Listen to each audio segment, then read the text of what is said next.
Hello and welcome back to Mark My Words Football Podcast with Rob. And Scott. And we are back to recap a crazy week of football here, long distance style, as Scott is away for Thanksgiving weekend. And we will recap certainly what was a wild, action-packed NFL week with coach firings and more injuries. What an absolute crazy weekend. But first, as we always do, we will go with the Buffalo Bills game in which they defeated the New York Jets 32-6. And Scott, what were your thoughts from this matchup? I think I saw a lot of things from this Bills offense that I think we hadn't seen in the Ken Dorsey era. There was a lot of things schematically and scheme-wise I think really were helpful to that team. And I know personally, when I saw that 81-yard touchdown to Shakir, I feel like a weight was really lifted off my shoulders as a Bills fan because the big plays were really what I think had been missing most from that Bills offense. So to see that, I think gives me a lot more hope for this team and just overall of what I saw offensively that game.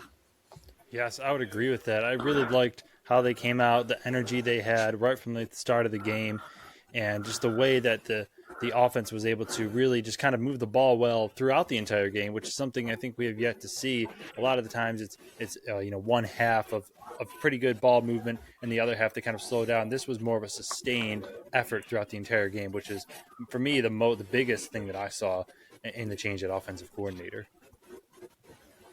Yeah, definitely. I think there was only being a handful of punts to that game. I think played a big part of it. And even when they needed to, they were able to play possession and still get some good things going on the ground.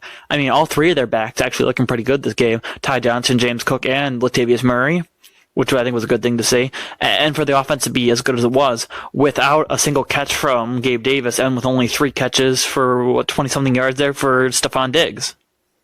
Yes, and you know that I love to see that running game churn, as I've been calling for it to do so all year. And the volume this game was really what I like to see the most. James Cook and Murray both getting double-digit carries here.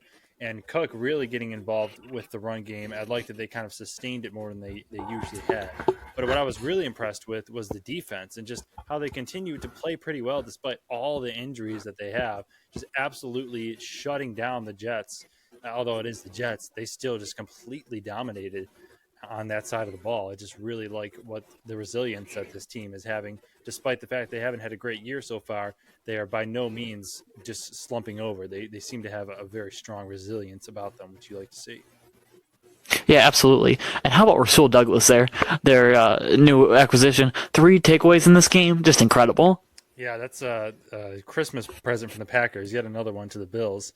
Now, I would say maybe your best 2 defenders or your best 2 DBs you got from us. So enjoy Rasul Douglas. He is a turnover machine. But yes, really like this Bills defense. Really like the playmakers they have, and the next man up mentality is really good. And they've still been able to create a lot of turnovers and really shut offenses down. I really like what I see from them. Yeah, the turnover had been missing for a few weeks up until this game, so it was really nice to see be able to get some more turnovers again. Yes, and for me, it's like this Bills team needs a spark. When I look at teams like who I consider like the heavyweights, the teams that have a realistic shot to win the Super Bowl, Chiefs, Eagles, 49ers, they all have a unit that's elite. And for the Bills, I just haven't seen them be elite in any category. And previously, it used to be the passing game with Allen, but this year they have yet to really show that consistently. So it's like something else needs to step up. Will it be the running game? Can they really be a ground and pound team? Can they be a defensive team? Whether it beat a defense that was worrying me, but now that the defense is playing this well with all these injuries, I think the defense could be the thing that we say defines this Bills team as being elite. I still have severe doubts that it really could be the defense. I mean, that's the weakest part of their team right now with all the injuries. When they face really elite offenses, I really doubt that they're going to be able to hold up as well as they have versus the Jets team.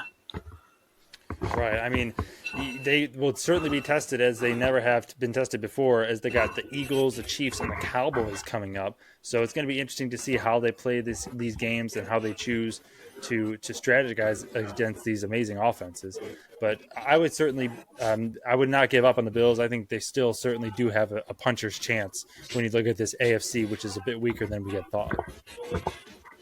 Yeah, absolutely. And these next few games are really going to tell a lot about it. We could be thinking a lot differently about the Bills, or at least the national media will be after these next couple of weeks. And from there, we go on to the Green Bay Packers, who won in a very good close game, 23-20 over the LA Chargers. Scott, what were your initial thoughts from this game? I think we saw a lot of the things that have been missing for the season from the Packers.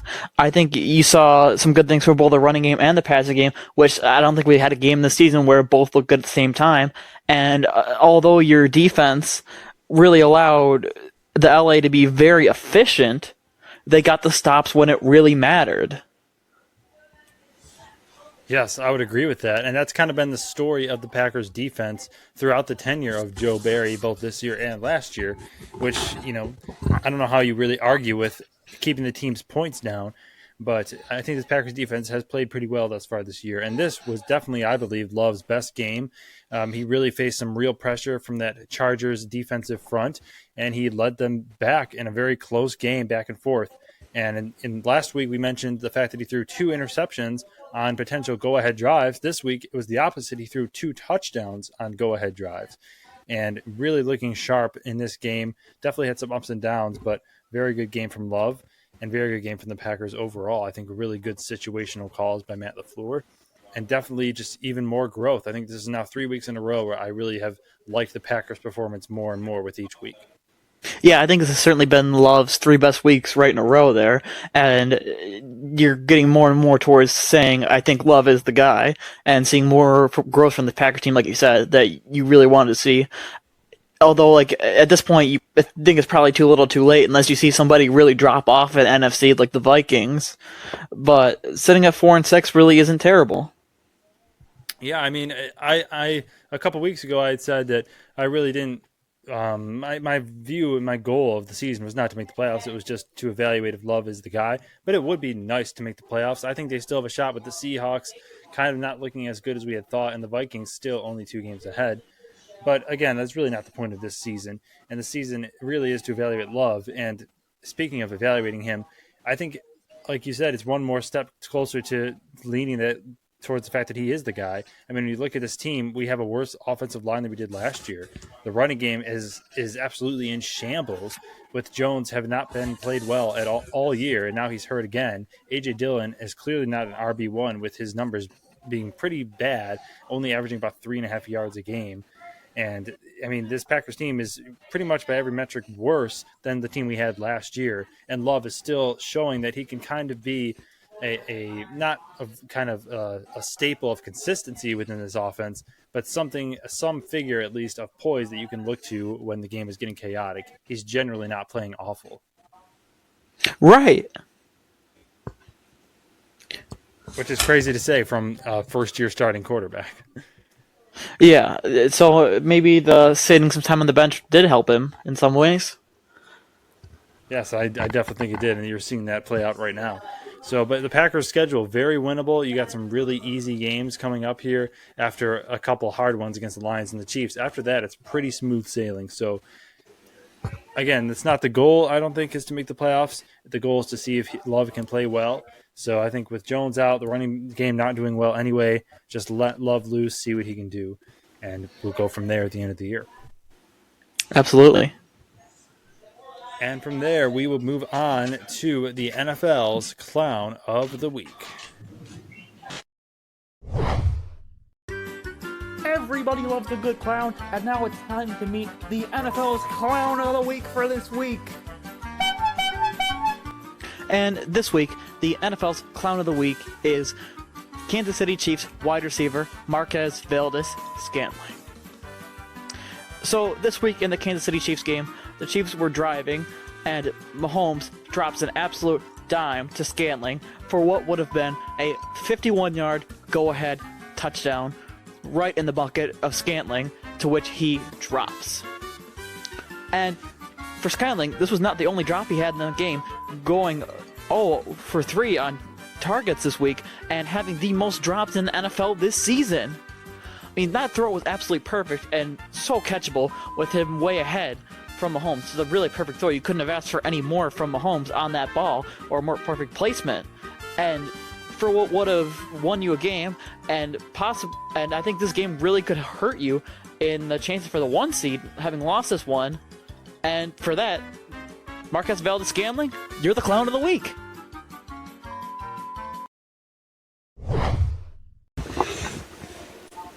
And from there, we go on to our game picks for Week 12. And before that, we go to the recap. So Scott last week was 10-4, while I went 8-6, and for overall of 107-57 for Scott, and 99-65 for me. So now Scott extending his lead to 8 games here, going into the final 6 weeks of the NFL season. So we begin with the Thanksgiving games: the Green Bay Packers against the Detroit Lions. And who do you have winning this matchup? I have Detroit winning in this one. And I do as well. Although I think this one may end up being closer than some people might realize. Yes, and Detroit really grappled with Chicago last game, with Goff not playing a very good game, throwing 3 picks. It really took them all 4 quarters to beat the Bears, and I think we both agree the Packers are better than Chicago at this point, and coming off a nice 3-game stretch. It could be a very entertaining game, but in the end, I think at Thanksgiving in Detroit, the Lions should be good enough to take care of the Packers here. Yeah, honestly, I was really impressed and happy with Detroit for the fact that when they're facing as much adversity as they did, they were able to really do what they had to when it mattered most. But a little sad I had there said there was NFL history made on Sunday, because it said since 1932, no team with a +3 turnover margin and 40-plus minutes time of possession had ever lost a game. Under those circumstances, teams were 48-0. Wow.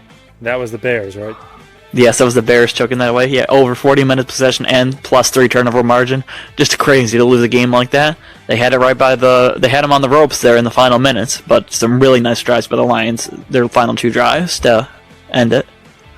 Yeah, like you said, very good. Like, I know a lot of people may take that game away and look at it as a negative, but let's be honest, like, these are NFL teams, they're all professionals. You're not going to be playing your best every single week, and coming away like that and really just kind of, instead of beating yourself in that game, you kind of overcame your own mistakes. So I think I do take that as a good sign from the Lions in the face of adversity.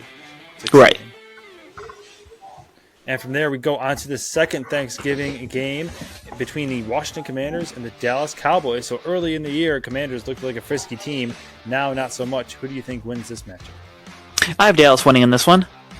I do as well. Yeah, Dallas has really shown to be able to beat up on some of these weaker teams this year. Although I think the Washington may be on the higher end of the weaker teams. I think at least they've shown some ability in some games. Although losing to the Giants seems to put them a little lower. Well, they've struggled against the Giants since Daboll got there. I think they went 0-2 against them last year as well. So I wouldn't take too much away from that loss, but mainly the Washington Commanders have just been the face of inconsistency this year. 1 week looking like they're a really frisky team, and the next looking like a bottom feeder. And so, yeah, I do think the Cowboys will win this game. Yes. And then the final matchup of Thanksgiving, you have the San Francisco 49ers taking on the Seattle Seahawks in Seattle. Seattle kind of slipping a little bit, and San Francisco playing really well. Who do you think takes this divisional matchup? I think the 49ers will win this one. And I do as well. Yeah, I think the 49ers are really going to want to get that firm grasp back on that division again, and they're just going to continue to get back into their winning ways and be quite dominant in this one. Yeah, Brock Purdy last week having an absolutely perfect game, 158.3 passer rating, which is, of course, perfect, and he has really made a statement after the bye that he is the guy for them going forward in the future. And I do believe in Brock Purdy. I believe in the 49ers as the best team in that conference, and so I'll have them winning this game decisively over the Seahawks. Absolutely. And then you got the Miami Dolphins taking on the New York Jets, who are trying to save the season at this point. Who do you have winning this one? I have the Dolphins winning this one. I do as well, and I would pitch you the question, is this a must-win for the New York Jets? If they lose this game, do you think their season is over? 100% over. And with Tim Boyle at the helm, I think this game has potential to be an absolute bloodbath. And so I'll throw it in Mercer's. Mark my words, I think the Dolphins are going to win by 20-plus points in this game. Oh my gosh, poor Tim Boyle. What did he do to deserve this? Yeah, right. Seriously, this is the worst of all situations for him. I mean, just the New York fan base is so angry right now. Rodgers teasing coming back. I mean, if Tim Boyle is the one that kind of ruins that comeback, my goodness, I feel bad for the man. Absolutely. And then you got the New Orleans Saints here taking on the Atlanta Falcons in Atlanta. And I think both teams coming off byes. So who do you have winning this divisional game? Yeah, lots of big divisional implication for this one, and all of the Saints winning this one. I do as well. Last 3 games from the Saints have been actually pretty good. I think they're a little bit better than a lot of people realize. Whereas the Falcons, I think, really are just kind of a really inconsistent team. I think the Saints are kind of the clear front runners in this division. Right. And then from there you have the Pittsburgh Steelers taking on the Cincinnati Bengals with Jake Browning at the quarterback helm. Who do you think wins this game? All of the Steelers winning this one. Wow, surprise. And I do as well. Yeah, this will really be the battle of the bum quarterbacks who can decide to put together some kind of offense. The Bengals with Jake Browning at the helm now, and then the Steelers with Kenny Pickett. And I think more and more people should be questioning if the Steelers should keep Kenny Pickett around after this year. Well, I don't think so, because if people truly believe Matt Canada was as bad as as we're all saying, then any quarterback would deserve another year to prove himself. And especially now that you fire him mid-season, and now Pickett's going to be, what are they going to do? What's their plan? It's really kind of I hate to say it, but it's kind of a washed year in terms of evaluating your quarterback. But that being said, the Steelers over the Bengals here, I think they're just clearly the more composed team at this point. The Bengals, really all they were on offense was Joe Burrow, and now without him, it's just going to be very difficult to move against the Steelers defense. Right. And from there, you have the Carolina Panthers taking on the Titans. This one ought to be a real barn burner. And who do you have taking the victory? All the Titans winning this one. And I do as well. Really interesting to seeing that 90% of people picked the Titans on this. Yeah, I mean, it looked like we were all excited for Will Levis there at the beginning, but now that's just kind of proving to be a one-week wonder. But still, the Titans, I still think they can coach circles around the Panthers. They're the more physical team.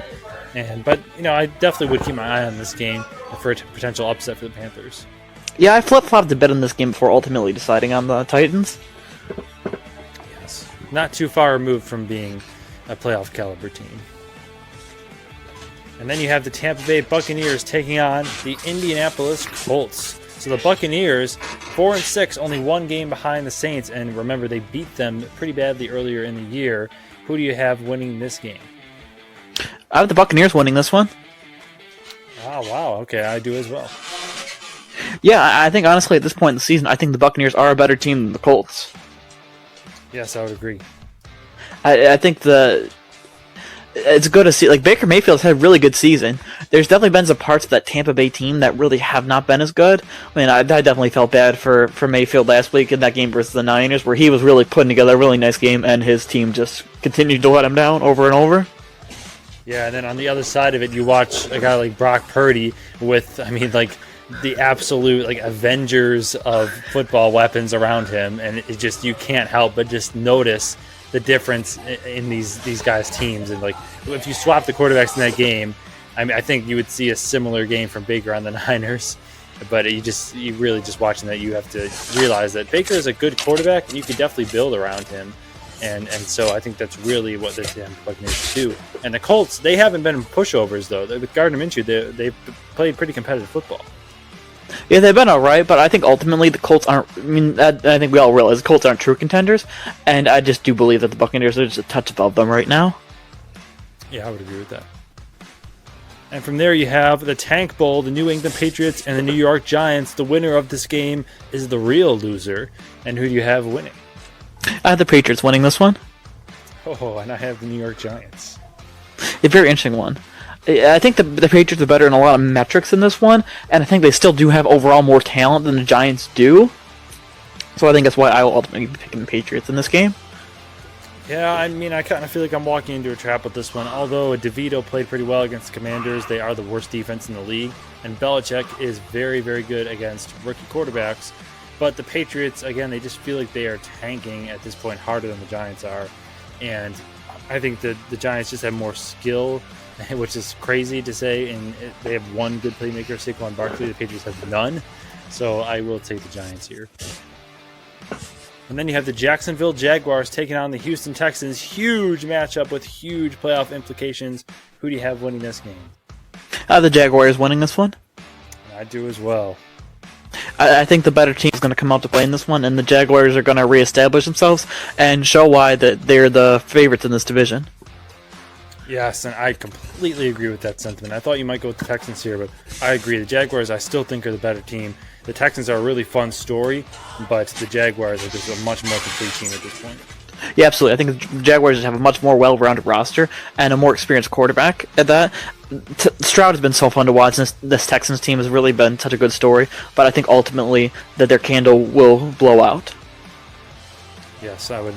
Well, I don't know. They don't have the toughest of schedules, and I do think Stroud is good enough to maybe sneak them into the playoffs here. But against a team like the Jaguars and that defense, I do think they will fall short. And then you have the Cleveland Browns taking on the Denver Broncos. Broncos on a bit of a hot streak lately, beating some good teams, and the Browns showing up pretty well against the Steelers last week, although the offense was a bit stagnant. Who do you have winning this game? I have the Broncos winning this one. Ooh, and I would take the Cleveland Browns here. I just think personally, I think that the Russell Wilson and that Broncos offense is going to be able to put up enough or put up more than a Browns offense led by DTR is going to be able to. Well, yeah, I mean, Russell Wilson has had actually a really good year this year, playing, at least statistically, playing really well. And when they stick to their game plan and when the defense isn't able to knock them off of it, they're very good. But I do think the Browns' defense is the best in the league, and they will be able to knock the Broncos off their game plan. And during those situations, Wilson is just not the same improviser that he used to be. And so the Browns' offense really doesn't, I don't think they'll have to do too much in order to outscore the Denver Broncos here. Maybe only score like 14 to 17 points. Right. And then you have the LA Rams taking on the Arizona Cardinals. A 1-point game here in Vegas odds. So who do you have taking this pick? I have the Rams winning this one. I do as well. I think I've seen a lot of really good things from the Cardinals since Kyler Murray has come back, but I think ultimately the Rams are definitely the better team still, and I think they will be able to show that this Sunday. I agree. Kyler Murray giving this Cardinals team a spark, but I still have yet to see anything that would lead me to believe that they're better than the Rams at this point. Right. And then you have the Kansas City Chiefs taking on the Las Vegas Raiders. So the Raiders losing by a touchdown to the Dolphins, although contained in the offense. The Chiefs having some struggles on offense against the Eagles. Do we have a possible upset in the making? I don't think we do. I think the Chiefs will continue to handle their business. Although not looking quite as well, I do believe they'll win this game. I do as well. Not scoring 3 straight games in the second half feels very un-Mahomesian, very un-Chief-like, so I think they're going to come out with kind of a bit of a vengeance here. Absolutely, and that is just an absolute crazy stat, not scoring in 3 straight games in the second half. Yeah, I would agree with that. I couldn't even believe that when I saw it. I had to go back and then check the box scores, but it is true, and the Chiefs, man, they have some questions they need to address there at the receiver. But I mean, it's really too late to do anything now. This is the team you got. And you just got to trust in your playmakers to pull it through. Indeed. And then you got what could be the best matchup of the week: the Buffalo Bills taking on the Philadelphia Eagles. Who do you have winning this game? I have the Eagles winning this one. And for me, this was a very tough decision. I think the Eagles could be walking into a trap game here, but I will take the Eagles. And the only reason why I will take them is because I think the game will come down to the brotherly shove. And as we know, nobody can stop that. Very true. I think that a lot of people might be looking a little bit lower on the Eagles after last week, but I think a good part of why the offenses weren't looking as good on that Monday Night Affair was to do with the weather, both Kansas City and Philadelphia. So I do view the Eagles as a good team. I view the Bills as a good team as well, but I think the Eagles are a better team still. And I think that Hurts is going to be able to just make enough plays on his legs and run around and just be able to tear up that Bills defense. I agree, but I also would expect Josh Allen to have a pretty big game here, as the Eagles secondary is the weakest part of their team. So I could definitely see this kind of turning into a bit of a shootout here. Could definitely be a fun one. Yes, but as I said, I do believe in the power of the tush push And so I'll take the Eagles here. And then you have the Baltimore Ravens taking on the LA Chargers. And I will have the Baltimore Ravens winning this game quite decidedly. I think this is going to be a blowout. And let me ask you this. If the Ravens win, and if they win big, do you think this could be Staley's last game as the head coach? Oh, that's a good question. I want to say no, because they looked better offensively. If they'd won in Green Bay, I would definitely say no. But yeah, I feel like it's no. And who do you have winning this game? Oh, the Ravens winning this one? See, I don't know. I feel like they could. They should have fired him last year. So that I do kind of think that you're on the right track. Just thinking that it's the Chargers and they won't fire him. I certainly think he deserves to get fired if they get blown out in this game, because I think their season's over if they lose this game. Oh, absolutely, it is. Yeah, like 4-7, you're not coming back. Yeah, the Packers was a game that they needed, and quite frankly, was one that I really didn't even give a second thought to one that they could lose. Yeah, I agree. I completely agree. And then we have the Chicago Bears taking on the Minnesota Vikings for the Monday night game. Who do you have winning this NFC North battle? I have the Vikings winning this one. And I do as well, but I was very, very close to picking Chicago as they put up a pretty good fight against the Lions. Yes, they certainly did. And the Vikings disappointed a little bit on Sunday Night Football against Denver. Yes, the Josh Dobbs magic, the spell of it seemed to snap during that game. But I still think the Vikings overall, even without the magic, are just a better team than the Bears, and they should roll. Right. All right, and from there we go on to the underdog locks of the week. And last week, I picked the Minnesota Vikings, and they lost, bringing my record to 1-9 on the season. And Scott picked the Philadelphia Eagles, and they should have lost, but they won. So Scott is 3-7 on the season. And Scott, who do you have for your underdog lock this week? So this week, my underdog lock of the week is going to be the Tampa Bay Buccaneers. The Buccaneers are facing a game where I think is going to be a bit closer to pick'em, and I think they're really getting a little bit of disrespect in that number versus the Colts. And I think they're going to be able to get a nice win in there versus Indianapolis this week.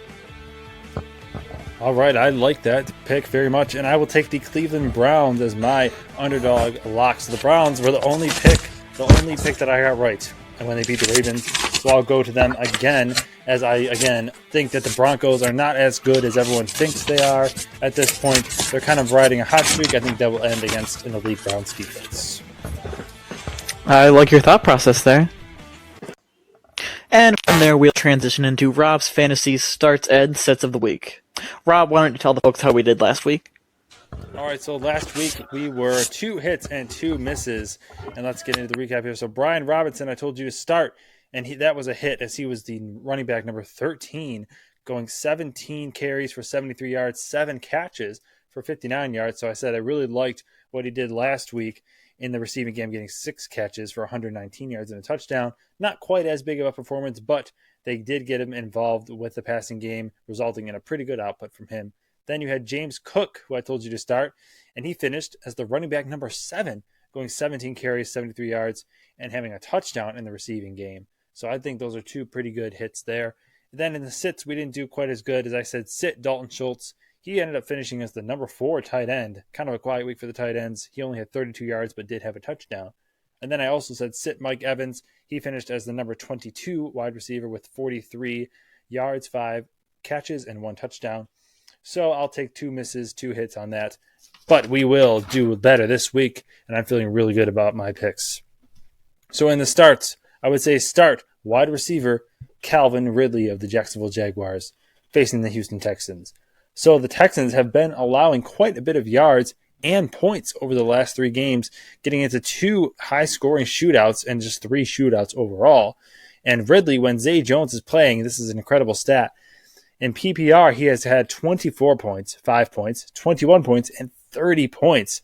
And when Zay Jones is not playing, Ridley has never broken 15 points in PPR. So kind of an incredible stat. Zay Jones will be playing for this game, and I think the Jags overall are heating up, so start Ridley.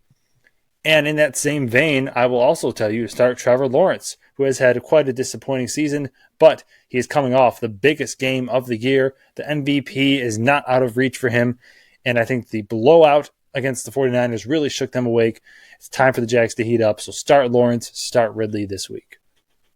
Then in the sits, I would tell you to sit A.J. Dillon for the Green Bay Packers. So Jones will not play against the Lions on Thanksgiving, meaning A.J. Dillon is the primary back, but he has not done very well this year, only averaging 3.5 yards per carry, not played well in place of Jones. Plus, Detroit is second against running backs in fantasy, so sit A.J. Dillon. And I would also tell you to sit Tua Tagovailoa versus the Jets. So 3 of the last 4 games from Tua were very mediocre, really not doing much in the fantasy categories after a pretty hot start. Doesn't fare well under pressure, as we noted last week, with one of the worst pass ratings in the league under pressure. Doesn't do well against good defenses. Even against the Eagles secondary, he didn't do well because the Eagles were able to get pressure on him. I think the Jets defense is pretty good, so I would tell you to sit Tua this week. And from there, we go into Scott's parlay. So, Scott, how did you do last week, and what do you have dialed up for this week?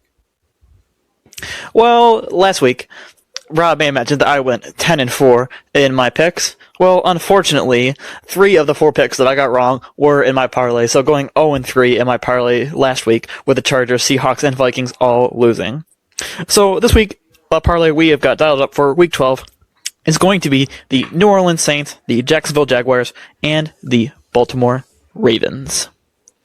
So in this matchup, the Saints, I think, are getting a good number versus the Falcons in a pick'em game. I think is pretty good for them. And then Jacksonville also in a close game, and I think a good number for them is one that I like. And then the Ravens versus the Chargers should be able to get a good win for them. So this week, pick on the money line the New Orleans Saints, the Jacksonville Jaguars, and the Baltimore Ravens. Well, I like that quite a lot. I think that will get you back on track. Looking forward to a 3-0 weekend on the parlay. And that is all we have in store for you this week for Mark My Words Football Podcast. We thank you so much for the viewership. It is greatly appreciated. Feel free to follow us on all platforms. And this has been Mark My Words Football Podcast with Rob And Scott. And wishing you all a happy Thanksgiving. We are tuning